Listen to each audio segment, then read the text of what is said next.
지옥으로 빠져들어가던 제 삶에 희망을 안겨준 한국의 K상 정말 감사해요. 2024년 새해 아침을 맞아 한 일본 여성이 사연을 전해왔습니다.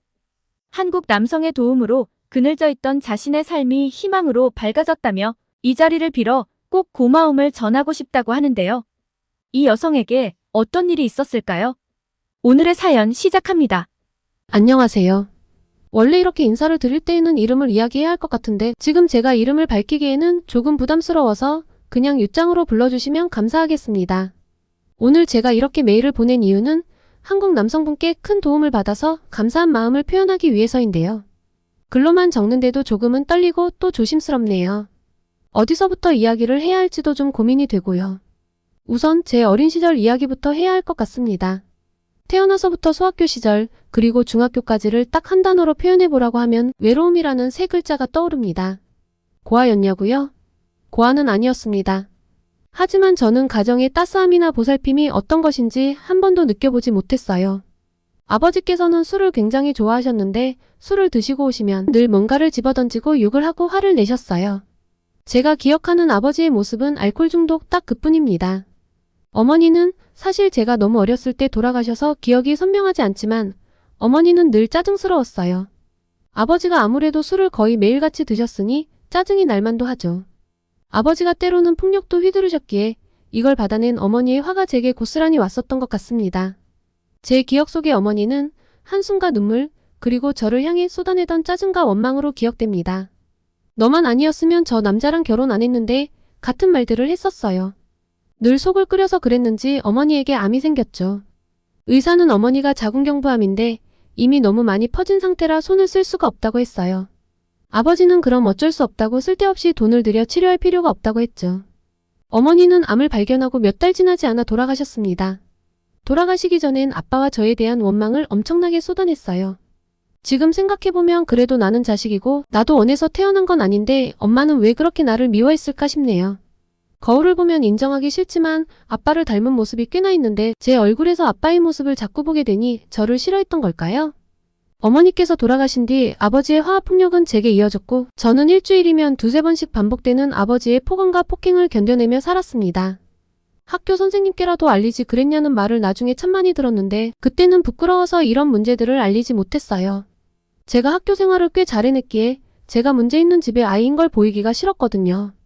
어리석지만 그때는 그게 제 마지막 자존심이었습니다. 제가 공부를 아주 뛰어나게 잘한 건 아니지만 다른 쪽에 재능이 있었어요.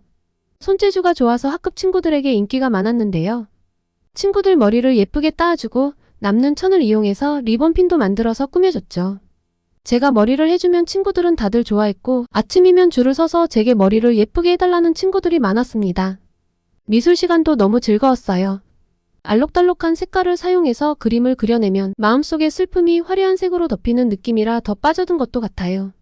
중학교 때에는 시에서 주최하는 대회에서 은상도 받았답니다. 미술 선생님께서는 그림 쪽으로 진로를 잡아보면 어떻겠냐고 권유도 해주셨죠. 듣기 좋으라고 하는 소리가 아니라 정말 진지하게 학원을 다니거나 제대로 배우지 않았는데 이렇게 그렸다는 건 분명한 재능이 있다는 거야 라고 말씀해 주셨는데요. 집에 가서 아버지께 말씀드리고 대학 진학도 의논하고 싶었습니다.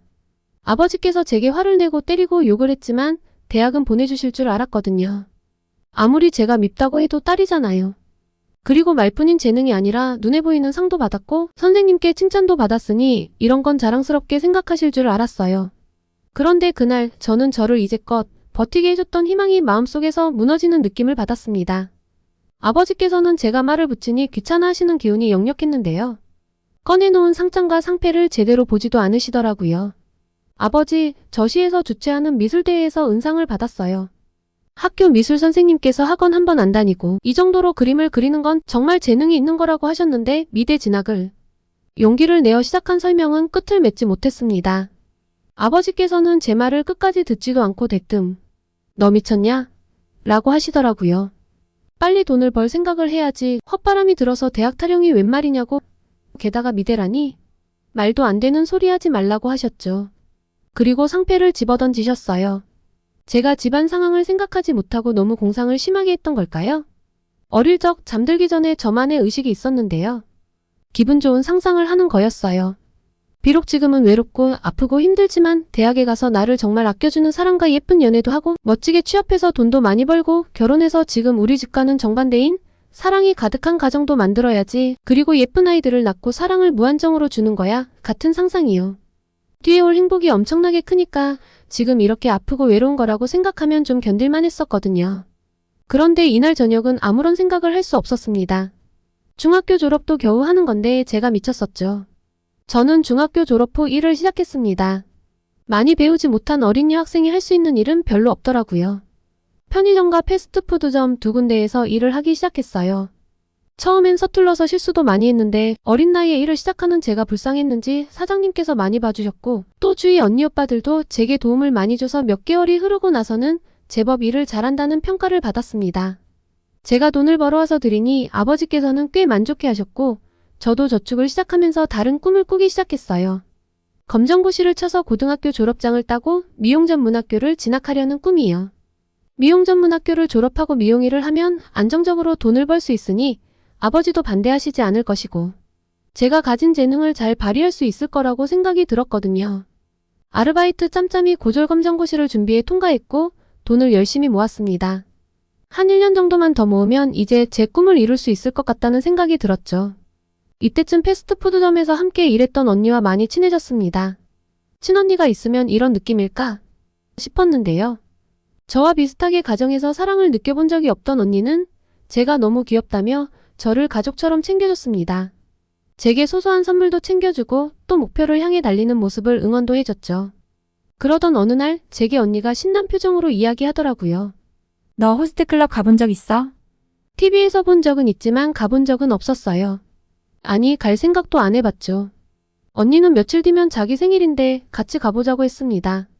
너무 궁금하다고 했어요. 자기가 알고 지내는 언니들이 되게 재미있다는데 자기를 끼워주지 않는다고요. 저는 처음엔 거절했어요. 술을 마시는 것도 좀 꺼려졌고 아빠의 기억 때문에 남자들과 제대로 대화를 해본 적이 없거든요. 가면 뭔가 멋지게 놀아야 할 것 같은데 생각만 해도 어색한 거예요. 그런데 언니가 너무 조르더라고요. 딱 한 번이니까 뭐 별일 있겠나 하는 생각으로 호스트클럽에 발을 디뎠습니다. 들어갈 땐 너무 어색했는데 자리에 앉으니까 느낌이 확 달라졌습니다. 제 옆에 앉은 호스트는 꽤 잘생겼었는데요. 저보고 귀엽다면서 처음은 티가 팍팍 나는 저를 되게 부드럽게 대해주더라고요. 술도 억지로 먹으라고 하지 않았고 제가 잘 먹는 과자도 챙겨줬습니다.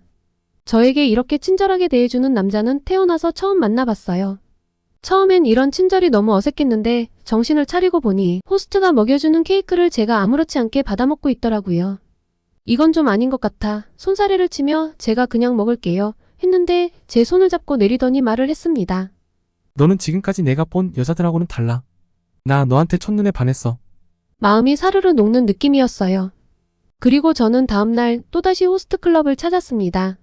이번엔 혼자 찾아갔죠. 그리고 저는 두 번째 만남에서 저의 온갖 속 이야기들을 털어놓기 시작했습니다. 제 이야기를 이렇게 잘 들어주는 사람은 처음 만나봤어요. 사실 제 가정사가 유쾌하지 않잖아요. 그런데 몇 시간에 걸친 이야기를 한 번도 지루한 티 없이 들어주고 마지막에 꼭 안아주더라고요. 너 정말 힘들었겠다. 나도 그런 아픔이 있었어. 힘들면 한 번씩 찾아와. 우리 같은 아픔을 가지고 있으니 서로 위로해주자. 제 이런 이야기에 비웃을 분들이 있을 걸 알고 있습니다. 저도 지금 생각해보면 웃긴데요.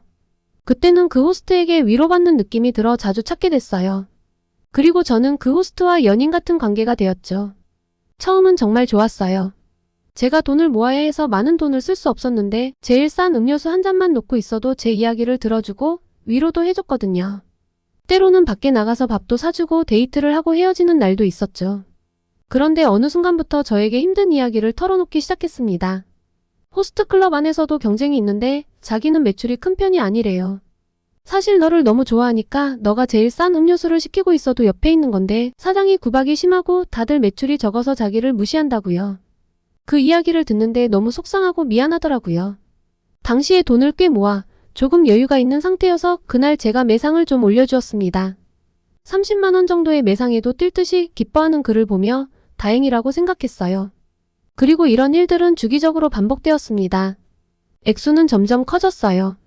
저는 그 사람을 정말 사랑했고 그 사람도 저를 정말 사랑한다고 생각했거든요. 그 사람은 제게 자기가 지금은 호스트클럽에서 일하지만 자기가 돈을 모으고 있으니 몇 년 후에는 결혼하자고도 했죠.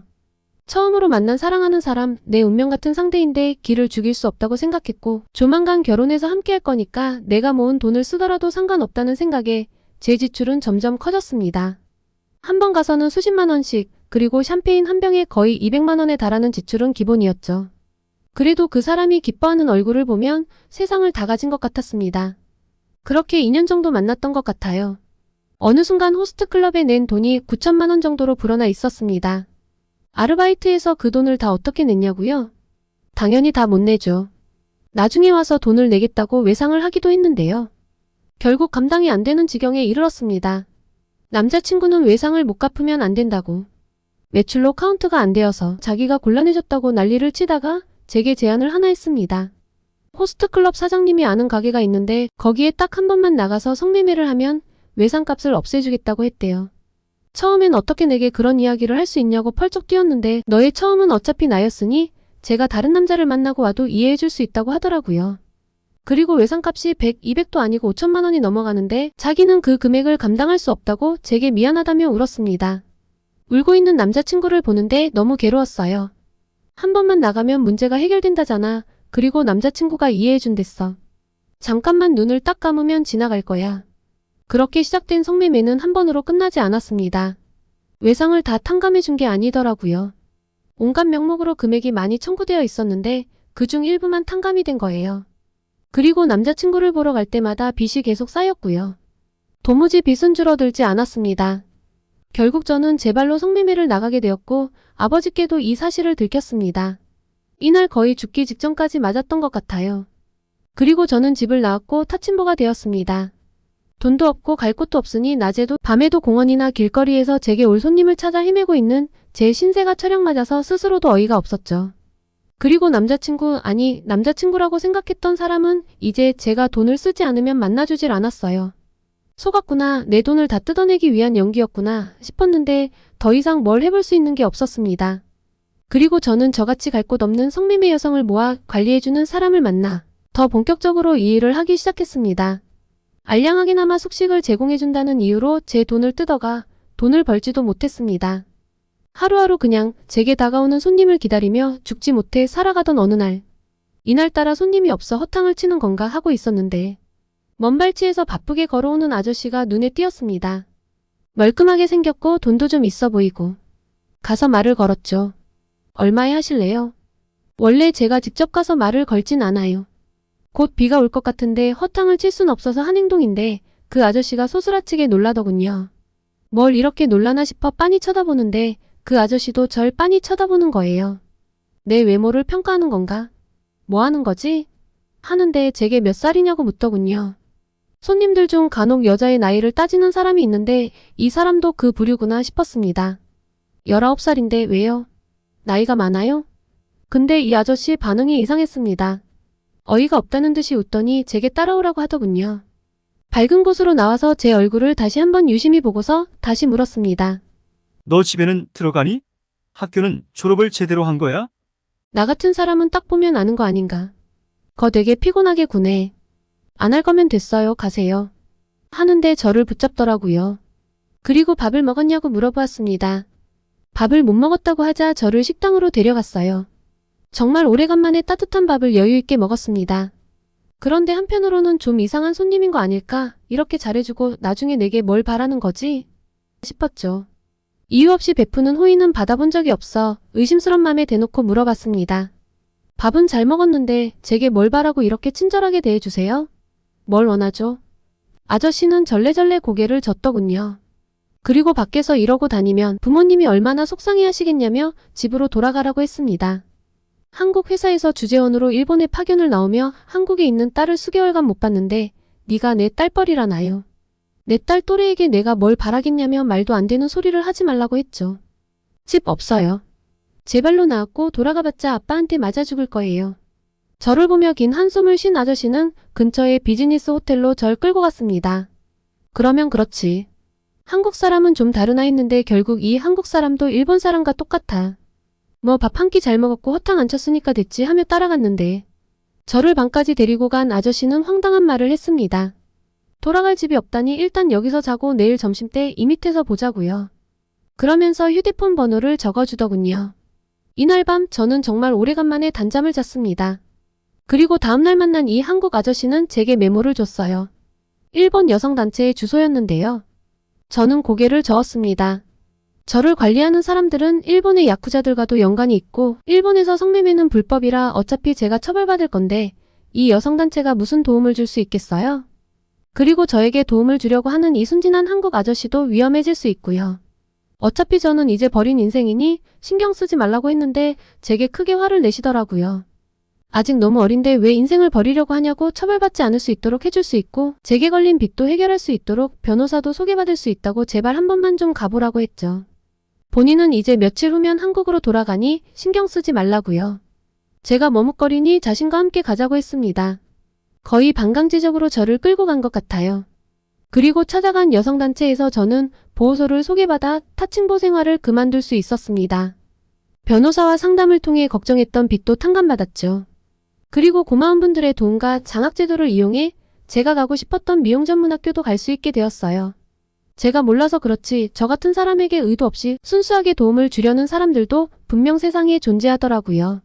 고통과 외로움으로 밑바닥까지 떨어졌던 제 인생에 희망의 빛이 들어온 지금은 살면서 가장 행복한 시기입니다. 제게 도움을 준 그 한국 아저씨는 어떻게 됐냐고요? 저를 여성단체에 소개해 주시고 잘 챙겨달라고 신신당부를 하시고 떠나가시며 용돈까지 챙겨주셨어요. 당연히 거절을 했는데 미용실에서 일하게 되었을 때 한국인들이 오면 잘해달라는 값이라며 주셨죠.